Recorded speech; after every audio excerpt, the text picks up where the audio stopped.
Hello guys, कैसे हैं आप सब लोग। मैं हूं आपका दोस्त असलान और आप देख रहे हैं मेरा चैनल पिक फ्लिक्स। हाजिर हूं मैं डीमन वाइफ की 9th एपिसोड के साथ। वो सोल्जर जियांग से कहता है, अगर तुम्हें स्कूल में स्टडी करना है तो तुम्हें यही हॉस्टल में रहना होगा, लेकिन अगर तुम यहाँ पर नहीं रहना चाहते तो सोफी सास ने कहा था कि तुम्हें वापस अपने साथ ले आऊं, वो तुम्हें अपने घर पर रख लेगा। साथ ही वो सोल्जर अपनी जेब में से की निकालता है और उसे कहता है, सोफी सास ने तुम्हारे लिए सब कुछ इंतजाम कर दिया हुआ है। ईस्टर्न हॉल में तुम्हारे लिए ये एक रूम बुक है, तुम वहाँ पर जाकर रह सकते हो। जियांग सोचता है, सोफी सास तो बहुत ही अच्छा इंसान है, अगर मुझे कभी डीमन ट्राइब में वापस जाने का मौका मिला तो मैं उसके भाई को जरूर ढूंढूंगा। दूसरी तरफ सोफी सास अपने पापा से कहता है, क्या आपको लगता है कि किंग हमारी बात सुनेंगे। मास्टर गुरु बहुत ज्यादा गुस्से में होते हैं और कहते हैं, ग्रे टीम के कैप्टन और एग्रीकल्चर मिनिस्टर दोनों ही मेरे सबसे अच्छे साथी थे। रीजेंट को लगता है कि वो इस तरह मुझे कमजोर कर देगा, मैं उसे इस बात के लिए अच्छा सबक सिखाऊंगा। वो दोनों जैसे ही किंग के कमरे के बाहर जाते हैं, वहाँ पर बहुत सारे सोल्जर खड़े होते हैं। वो सोल्जर उन दोनों से कहते हैं, हमारे किंग ने पहले से ही कह दिया था कि मिस्टर गुरु उनसे मिलने के लिए आने वाले हैं, इसीलिए हम लोग यहाँ पर इंतजार कर रहे हैं। मास्टर गुरु सोफी सास से कहते हैं, मुझे लगता है कि मैं और किंग सेम ही सोच रहे हैं। साथ ही वो सोल्जर उनसे कहते हैं, लेकिन किंग ने कहा था कि सिर्फ मास्टर गुरु को ही अंदर आने देना, वो उनसे अकेले में कोई बात करना चाहते हैं। सोफी सास उस सोल्जर से पूछता है, क्या वाकई में हमारे किंग ने ऐसा कहा है। वो सोल्जर उसे कहता है, हाँ बिल्कुल। फिर मास्टर गुरु अंदर चले जाते हैं, जबकि सोफी सास बाहर ही रुक जाता है। मास्टर गुरु जैसे ही अंदर जाते हैं तो अंदर किंग नहीं होते, जबकि उनकी जगह पर अंदर रीजेंट होते हैं। रीजेंट मास्टर गुरु से कहते हैं, मैंने किंग को घोड़सवारी करने के लिए भेज दिया है, इसलिए वो शाम तक वापस नहीं आने वाले। मास्टर गुरु जल्दी से पीछे की तरफ घूमते हैं। रीजेंट मास्टर गुरु से कहते हैं, आज दरबार में जो कुछ भी हुआ, कहीं आप उससे डर तो नहीं गए। मास्टर उसकी बात सुनकर और भी ज्यादा घबरा जाते हैं, जबकि बाहर सोफी सास खड़ा होता है और वो इंतजार कर रहा होता है कि कब उसके पापा बाहर निकल कर आए। उसी वक्त साटो वहाँ पर आ जाता है। साटो सोफी सास से पूछता है, तुम यहाँ पर क्या कर रहे हो। तुम हमेशा से ऐसा ही काम करते हो, जहाँ पर भी जंग हो रही हो तुम अपने सोल्जर्स को लेकर वहाँ पर घुस आते हो। लेकिन तुम्हें इस बात को समझना चाहिए कि व्हाइट ड्रैगन टीम का काम सिर्फ किंग की सेफ्टी का ख्याल रखना है, ना कि बाहर जाकर जंगे लड़ना।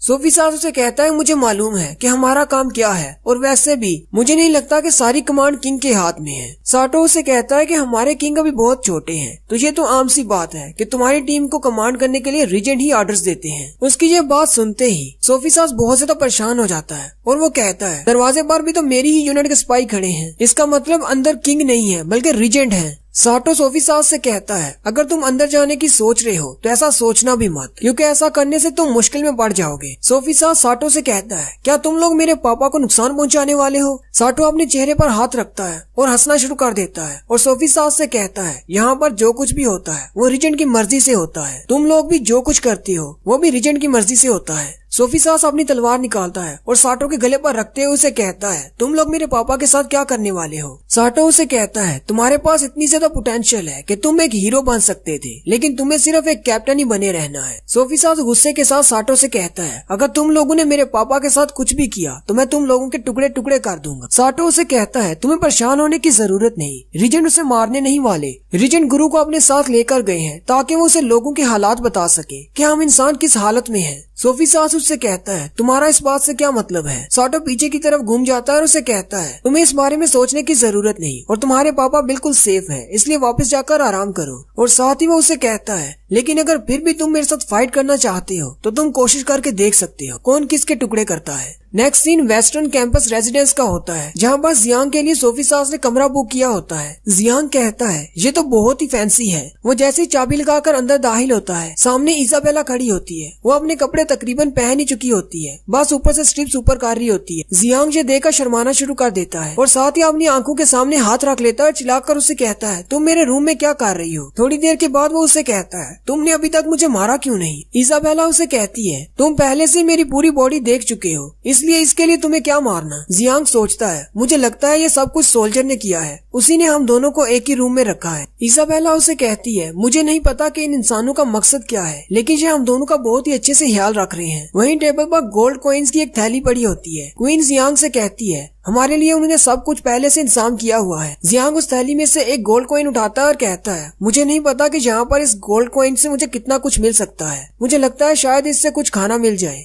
जियांग क्वीन से कहता है, अब जबकि हम सेंट्रल एरिया से बहुत दूर हैं, तो क्यों ना हम लोग यहाँ से भाग जाएं। क्वीन उसे कहती है, पागलों जैसी बातें मत करो। अकेडमी को अपने स्टूडेंट्स का पता होता है कि वो लोग कहाँ जा रहे हैं और कहाँ जाते हैं, और इसके अलावा इस पूरे रेजिडेंस के इर्द गिर्द एक बैरियर है, तुम इससे बाहर नहीं निकल पाओगे। वो बैरियर इतना ज्यादा स्ट्रॉन्ग है, ना तो कोई बाहर जा सकता है और ना ही कोई अंदर आ सकता है। यहाँ तक कि कोई टीचर भी उस बैरियर को नहीं तोड़ सकता। जियांग उसे कहता है, तो फिर हमारा प्लान क्या होगा? क्वीन उसे कहती है, मेरे पास जरा सी भी पावर नहीं, जैसे मेरी पावर्स वापस आएंगी तब हम लोग यहाँ से निकलेंगे, तब के लिए मैं यहीं पर रुकूंगी। और वैसे भी मैं डीमन क्लैन में वापस नहीं जा सकती, क्योंकि डीमन क्लैन में ये रूल है कि जिसके पास ज्यादा पावर होगी उसे ही डीमन लोग अपना लीडर मानेंगे, और मेरे पास तो जरा सी भी पावर नहीं, मुझे वो कभी भी अपनी क्वीन दोबारा नहीं मानेंगे। जियांग उसे कहता है, तुम्हें परेशान होने की जरूरत नहीं, तुम्हारे पास मैं हूँ, तुम जरा भी फिक्र ना करो। देखना, एक दिन मैं तुम्हारी पावर तुम्हें वापस दिलवा दूंगा और तुम्हें तुम्हारे ट्राइब में वापस ले जाऊंगा और तुम दोबारा से डीमन ट्राइब की क्वीन बन जाओगी। क्वीन उसे कहती है, अब ऐसा क्या हो गया? क्या तुम्हारे हाथ में कोई जादू की छड़ी लग गई है? जियांग अपने पास से टीचर का दिया हुआ पेन निकालता है और उसे कहता है, मैंने अपनी क्लास ढूंढ ली है, मेरे हाथ में बहुत ही पावरफुल वेपन है, अगर मैंने इसको मुकम्मल तौर पर मास्टर कर लिया तो मैं बहुत ज्यादा पावरफुल हो जाऊंगा। क्वीन उसे कहती है, चलो ये तो अच्छी बात है। जियांग उससे पूछता है, तुमने कौन सी क्लास ज्वाइन की, तलवारबाजी की या मैजिक की? क्वीन उसे कहती है, नहीं, मैंने दोनों ही क्लासेस ज्वाइन कर ली हैं। मैंने दोनों टीचर से कहा था कि मैंने दोनों क्लासेस में स्टडी करनी है, तो वो दोनों ही मान गई। उसी वक्त जियांग आगे बढ़ता है और बेड पर लेट जाता है और उसे कहता है, इसका मतलब तुम एक जादूगरनी भी हो और एक तलवारबाज भी हो। क्वीन उसे कहती है, हाँ तुम ऐसा कह सकते हो, लेकिन साथ ही वो जियांग से कहती है, लेकिन मुझे एक बात की समझ नहीं आई, तुम मेरे बिस्तर पर क्या कर रहे हो? जियांग उसे कहता है, मैं तो बस ड्रामा कर रहा हूँ, क्योंकि हम दोनों शादीशुदा हैं, किसी को ऐसा न लगे कि हम दोनों एक बिस्तर पर नहीं सोते।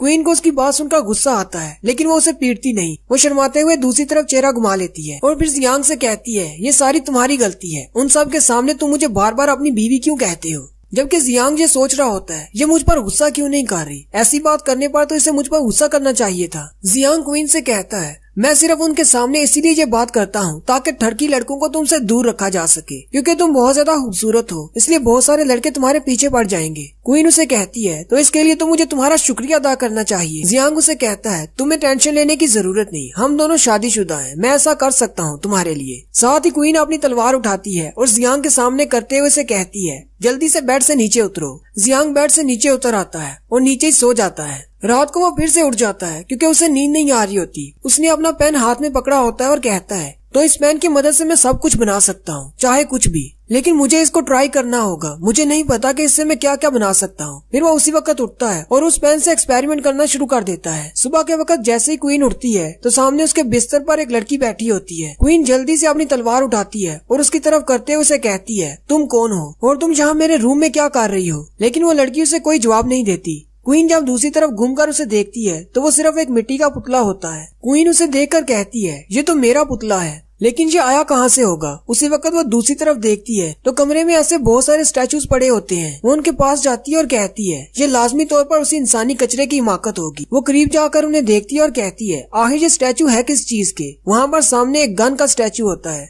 क्वीन कहती है, मैं रात को बहुत ज्यादा थक गई थी, इसीलिए उसके इतने ज्यादा शोर करने के बावजूद भी मुझे नींद से आंख नहीं खुली। फिर वो कमरे से बाहर निकल जाती है। वो सीढ़ियां उतरकर नीचे जा रही होती है तो बाहर से शोर की आवाज आ रही होती है। बच्चे कह रहे होते हैं कि आखिर ये क्या चीज है। क्वीन जैसे ही बाहर जाती है तो बाहर दरवाजे के सामने एक रेसिंग कार खड़ी होती है, लेकिन वो भी पत्थर का स्टैचू होती है। क्वीन उसे देखकर हैरान हो जाती है और कहती है, ये तो बहुत ही अजीब चीज है। उसी वक्त बच्चे कहते हैं, दूसरी तरफ देखो, यहाँ पर एक और अजीब चीज है। दूसरी तरफ एक बड़ा सा रोबोट होता है। सारे बच्चे उसे देखकर बहुत ज्यादा हैरान हो रहे होते हैं और कहते हैं, आखिर इसको यहाँ पर रखा किसने है? ये तो बहुत बड़ा स्टैचू है। क्वीन ये देखकर कहती है, इस इडियट को वापस आने दो, मैं इसे जरूर इस बात के लिए सजा दूंगी। जियांग जो कि पहले स्कूल के लिए निकल चुका होता है, मास्टर मार्टिन कहते हैं, अभी तक जियांग आया क्यों नहीं? हमारी क्लास शुरू होने वाली है। चश्मे वाला लड़का आता है और टीचर से कहता है, अगर आप चाहें तो मैं उसे बुलाकर ला सकता हूँ। मार्टिन उनसे कहते हैं, नहीं, कोई जरूरत नहीं, हम लोग अपनी क्लास शुरू करते हैं, वो आ जाएगा। उसी वक्त जियांग दूर से चिल्लाता हुआ आ रहा होता है। वो एक साइकिल पर बैठा होता है और टीचर से कहता है, मुझे माफ कर दे, मैं लेट हो गया। टीचर, मार्टिन और वो बच्चे उस साइकिल को देखकर बहुत ज्यादा हैरान हो जाती हैं और कहती हैं, ये क्या चीज है? चश्मे वाला लड़का जियांग से कहता है, कहीं ये कोई अमीर बच्चों का नया खिलौना तो नहीं? जियांग सोच रहा होता है, अब मैं इसको इन सब के सामने कैसे एक्सप्लेन करूं? जियांग उनसे कहता है, ये मेरी न्यू इन्वेंशन है, इसको बाइसिकल कहते हैं, या फिर तुम लोग इसे पैडल बाइक भी कह सकते हो।